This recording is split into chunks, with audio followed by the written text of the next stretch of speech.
Hello everybody, welcome to GG Files. I'm Toad Knight, and this is my review of God of Weapons.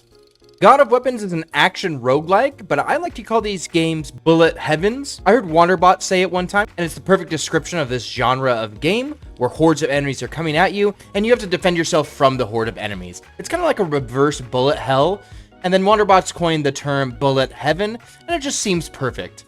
Now, the main feature of this game is the classic bullet heaven mechanics, and also another mechanic that I really like is the inventory system mechanic, much like Backpack Hero. At the start of the game, you'll choose your character, your starting weapon, your starting artifact, and your difficulty level, and then you'll head into the dungeon. You'll go up the dungeon floor by floor until you reach floor 20, where the boss is. After you beat the boss on floor 20, you'll have beaten that difficulty, and you'll need to do the next difficulty in order to beat the next boss. Now, they do have a few varying bosses when you get up in difficulty rankings, but they don't have that many varying bosses. There's only about 4 or 5, I would say, different bosses in the game.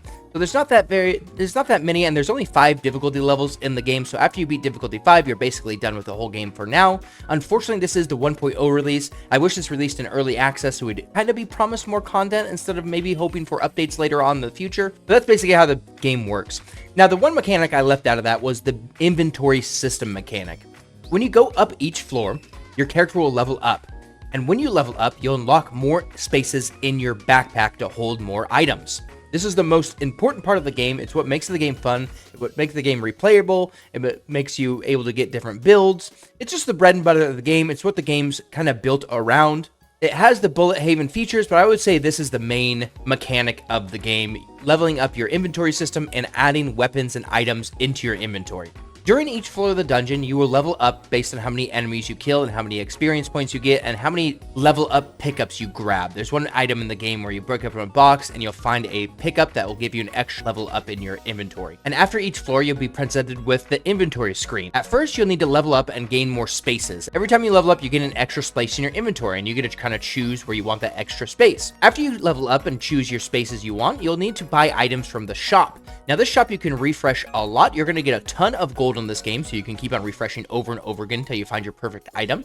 It doesn't really matter if you find your perfect item. You can roll a lot in this game, and they want you to roll as much as you can because you're going to be going to different items and seeing what all you can fit in your bag. Remember, it's not what the items you can buy. You can buy basically any item in the game. It's what you can fit in your inventory that counts. So you have to be really careful about what spaces you level up, what items you're putting in your bag, and what items you want to leave out of your bag. And sometimes you want items to be replaced by other items later on in the future in the game. The whole level up system has to do with inventory management. So you can just think of the shop as basically you get like 20 free refreshes when you initially open the shop, and you find your perfect item you can find, and you've got to allocate the perfect amount of space to the item to eventually have your backpack completely full of items that match the build you are currently going for. When you are done with the run, whether you win or lose, you will get metagame currency. You can use this metagame currency to buy new weapons from the armory, or you can use it to level up your character's passive stats. These currencies do not go into buying new characters. You actually have to unlock the characters through challenges, which I find very rewarding. I'm very glad they have this system in because it feels much more rewarding to unlock a character through a challenge than to actually just grind metagame currency then unlock them. This game offers a ton of different characters and a ton of different weapons, and each character specializes their own weapon type. For example, you could go with the Ranger, who specializes in more of a ranged weapon set, like crossbows and auto bows and short bows and long bows. You can name it. They have a lot of different weapons you can use with each character.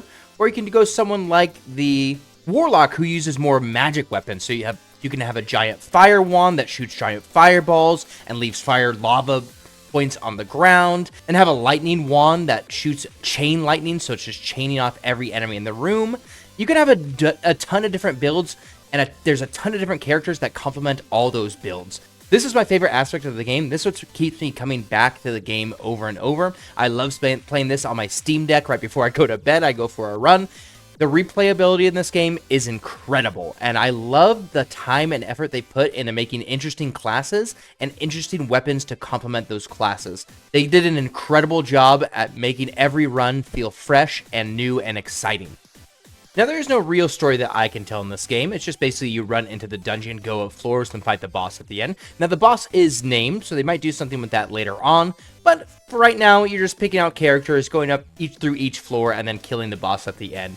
Very arcadey, very fun, very versatile. I like it a lot. They can add on so much to this game. They can add a story. They can add whatever. I think the more they add onto this game, the better. I really wish this was an early access so they could keep on building on it. I'm a little scared because this company, Archmage Labs, has done a bullet heaven before called Beautiful Mystic Survivors. It was kind of like a porn, a hentai kind of one. There's a safe for work version I think they made also. But it scares me because I don't want them to drop it and move on to something else, which I do the same thing. I get it. I have ADD. I love moving on to different things. But I do really want to see them grow God of Weapons because I do think it has what it takes to make it in like one of the bigger bullet heavens. And it can really branch out if they keep on working on it and keep on getting more classes because it's just YouTube bait. I mean, you get free advertising from YouTube if you get someone on this because there's so many different builds, so many different options you can go through in the game. The game's so... It's just really fun to play and really fun to do different builds with different classes and different characters. I really hope that they don't end their 1.0 version here and they keep updating it later on in the future because I love the game. And now let's get into the things I don't like about it though, because there are problems with the game and I'm going to bring those up right now. The biggest problem I have with the game is its difficulty and the reward system in the game. So every one of these games you get meta progression, and any roguelite you get some kind of meta progression every time you finish a run. Now, unfortunately, in God of Weapons, if you die in a run, you barely get any meta progression. But if you succeed in a run at a lower difficulty, you get a lot of meta progression items. You may be thinking, like, yeah, that makes sense. You do a harder difficulty, you die before the end, you get less stuff. But the problem is, when I was trying to grind meta progression stuff, I just kept on doing difficulty 1 and kind of turning my brain off and just grinding the meta progression. It was very boring grind. I didn't like to grind at all in this for the meta progression items. I'd rather just do the highest difficulty I could do and then grind meta progression items there. I don't know if that makes sense, like in Hades. In Hades, I didn't mindlessly grind. I kept on doing runs until I beat the next boss. Like, I got stuck on the third boss for a long time. Every single time I try to fight that third boss, I would get meta progression items to make me stronger. In this, though, the way this one works is if I died at that third boss, I lose all my meta progression items. So the strategy would be to just go and fight the first boss and then quit. Go and fight the first boss and then quit. Go and fight the first boss and then quit. Which is how this game felt. I would just, instead of going to difficulty 4, which the one difficulty I got stuck on, I went to difficulty 1 over and over again, just mindlessly doing difficulty 1 because it was super easy, and it gave me the most meta progression items. I didn't like that. I wish I could keep grinding difficulty 4 over and over again and get the meta progression items at least the same, or if not more than difficulty 1, because difficulty 1 just brain dead. But you're so rewarded for doing difficulty 1 over difficulty 4. I just didn't see any reason to try to do the later difficulties, other than I just wanted to do them because I wanted to complete this game because I like this game a lot. So what I would do is I'd grind difficulty 1 and then get my meta progression items and then do an attempt at difficulty 4 and then difficulty 5. But still, it shouldn't be like that. I should be able to just grind difficulty 4, and if I lose, I still get some meta progression items. You barely get any. Its runs are like 30 to 45 minutes, which the big problem is I would grind difficulty 4 for 25 minutes, lose on floor 19, get nothing for it. It was just a waste of 25 minutes. Absolutely waste. And it's like, I got stuff to do. I can't just waste 25 minutes. So I just go back and do difficulty 1 over and over again. And that was my biggest qualm of the game. I really didn't like that about the game. I wish the strategy wasn't do difficulty 1 over and over again until you get all the meta progression items, then try to get up the difficulty ranks. But it's a small complaint. I mean, I did just grind out difficulty 1 and then eventually beat difficulty 5, but still, small complaint. Still a great game. I wouldn't tell anyone not to play it because of that. The other complaints I have in the game are, I think it's just not enough for 1.0 release. I think this should have been their early access release instead of the 1.0. I know they had a demo out before this, which I played a little bit, but this should have been the early access release because it's not enough for 1.0 release. You have to have a strong early access release, you fix all the bugs, you get player feedback, you know what to add, and then you have your 1.0 release. You don't go from demo, free demo, straight to 1.0. You go free demo, early access 1.0. that maximizes profits, that maximizes fun for everybody involved. You get the right feedback, you get an amazing game at the end. But unfortunately, it feels like it's very rushed for a 1.0 release. Just doesn't feel like the content is there. I think every game when it gets released needs a little bit of tuning up after player feedback. And with the 1.0 release, it's just hard to do that because you're going to have another update where it's going to get players back. But really, you get that early access, give it 6 months, fix everything, get all this player feedback, and then you have your 1.0 launch. Boom. It's perfect for everybody. Unfortunately, this one got a 1.0 release, which leads me to believe they're done. They're probably going to move on to the next game. Maybe have a few updates here, but the game's going to dwindle out, and they're moving on to the next game, unfortunately.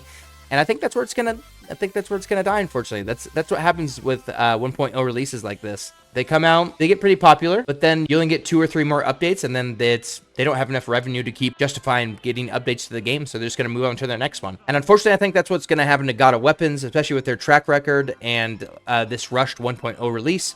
I enjoy the game a lot.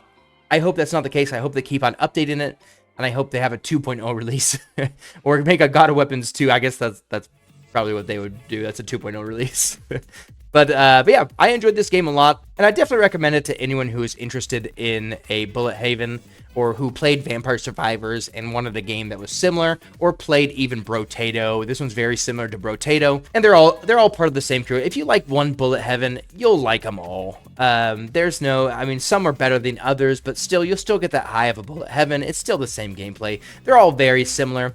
It's very fun. I enjoy almost every bullet heaven I play, except for some of them that are out there that I don't really enjoy. But I think God of Weapons is definitely A or S tier bullet haven for me. Bullet heaven, I keep saying bullet haven, and I would definitely recommend it to anybody looking to scratch that Vampire Survivor Brotato itch. I hope you guys enjoyed watching. I am Toad Knight, and this is my review of God of Weapons.